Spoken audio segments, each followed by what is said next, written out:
Meaning of hazmat suit. Hazmat suit. Hazmat suit. Hazmat suit. Hazmat suit.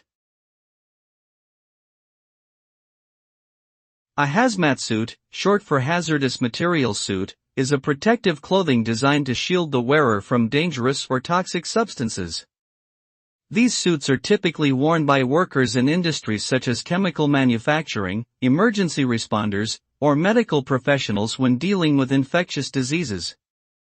Hazmat suits can vary in design, but they generally consist of a full-body garment made of impermeable materials like rubber, plastic, or PVC that covers the head with a separate hood, hands, and feet. The suits may also be equipped with an air supply system that provides independent breathing, or use filters to protect the wearer from inhaling harmful substances. Overall, hazmat suits play an essential role in helping to protect people against potentially life-threatening substances and situations.